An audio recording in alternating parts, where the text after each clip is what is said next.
Welcome back to MovingProfessional.com. So I wanted to do a video to take some of the concepts from my book Longevity Through Movement, which breaks down some of the movements that would have been demonstrated to be the most useful for promoting longevity and durability. So the movements I break down within the book are by category: getting up and down from the ground, the squat pattern, and then also movements that build grip strength. So I talk about several different ways to work through all of those categories, but I just wanted to do a video on how to get started with a tri-set or 3-exercise circuit that incorporates all of those categories. So for anybody who wants to get started, these would be some of the easiest exercises that you can just get started with. All right, so for the squat pattern, the easiest way to start that would just be to use a chair and make it about getting up and down from a chair. All right, and this chair could be changed over time to be lower, to be higher, depending on whatever you need. But make it about getting up and down from the chair, because that's always going to be valuable. I talk about in chapter 13 of the book some of the research that's been done on the chair rise test in older individuals, which is actually a marker of longevity. If you can get up and down from the chair quicker, more times in 30 seconds, that's a good sign. So making the squat about getting up and down from the chair is a very valuable starting point, and it's usually necessary for any individual to get better at that. All right, so we'll start at the chair. First exercise, we're just going to do 5 reps here. Inhale, reach forward. Exhale, stand, squeeze. So I like to start this as a kind of a hinge pattern where you're hinging your hips back, because for a lot of people, when they're not used to squatting, they feel the knees are the problem. Like they need to somehow work around symptoms in the knees. So early on, it's a good idea to think about getting the hips more involved. So arms reach forward, which helps the hips get back, and then it usually can take some symptoms off the knee, or it makes it a little bit more tolerable, at least to start from the knee. So this is how I usually get people started.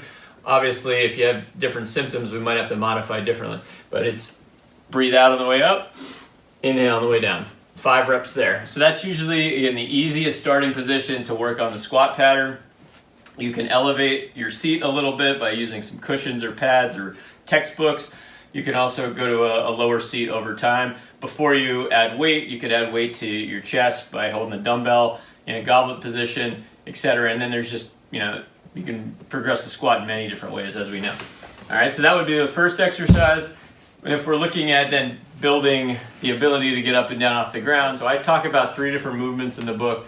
Talk about the Turkish Getup, which is basically going from your back to standing. And then there is the burpee, which is basically going from your stomach to standing. And then there's roll to stands. So I'm going to show the initial progression for each of those movements. For the burpee, the easiest way is to use this same chair. We're not thinking of it as going from the ground to standing. We're just going to bring the ground up to us by making the chair now the ground. And we're going to just start in this top of a push-up position. 1 foot forward, other foot forward, pause here, stand up. The key to getting up and down from the ground when you're starting your chest down is that you don't want to have your butt higher than your shoulders. So if I'm all the way on the ground here, you want to try to get away from this maneuver here, where the butt is higher than the shoulders coming, because now my head's closer to the ground. So with a burpee, we would want to build to shoulders higher than the hips standing up. So we can work this pretty easy with a chair. Step forward, butt's lower than the shoulders, stand up, bring this back down. Depending on how you feel with it, you can go quicker. If you want to test out adding a jump, you add a jump. But that's usually the first starting point there. So if we're doing the step through, 5 each side. So this counts as 1. The next time I step the other foot forward, that's going to count as 2. You can do a total of 10, or you can think of it as 5 each side. All right, so that would be the burpee regression. Thinking about the Turkish Getup, without any weight, all I would want you to do is just be on your back. Going to bend one leg. The leg that's bent, that arm is going to go up to the ceiling as if it was reaching to the ceiling. The other arm is going to be on the ground. I want you to keep your eye on this hand, and then just try to use the down foot to push you to the down elbow. Keep an eye on this hand. So it's a little sit-up, but you're using this down foot to help. And then you roll down. So this promotes a little bit of rotation. This also promotes a little bit of weight bearing through the arm. So we do about 5 reps here. Okay, so try to exhale, inhale down. Okay, after you do 5, you just switch to the other side. So the down foot is helping to push you to the down elbow, and then you just keep your eyes on the top hand. Eventually you add weight to this, and then the movement has a whole progression to standing. But that's just the starting point there. Try to make that easy. All right, the third movement that I go over is the roll to stand. So the first progression of the roll to stand would be with a soft mat to start. You're just gonna sit up, grab your knees, see if you can roll back, and then just get to your feet. And be able to do this 5 to 10 times, pretty easy. This one you wanna really focus on just being able to hold a conversation while you're rocking. You don't want a lot of straight, you don't wanna hold your breath.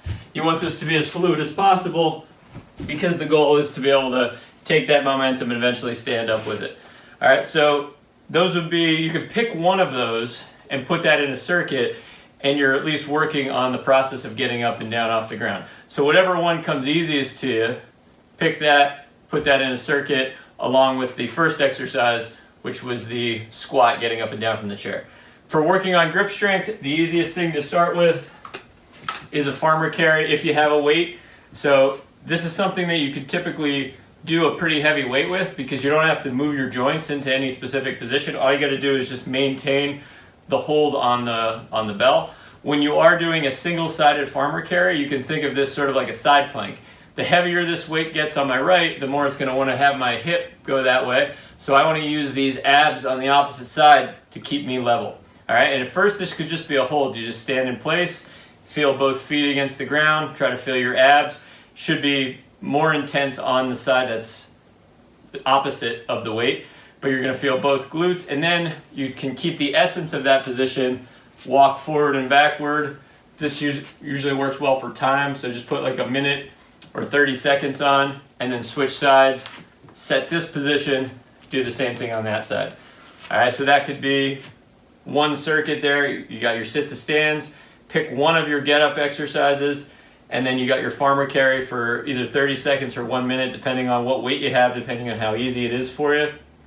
And then try to cycle through those exercises for about 3 to 5 cycles. That's usually a pretty easy starting point, and you're working on your longevity producing movements. Hopefully that makes sense. If you have any questions for me, please reach out at movementprofessional.com. I'll see you next time.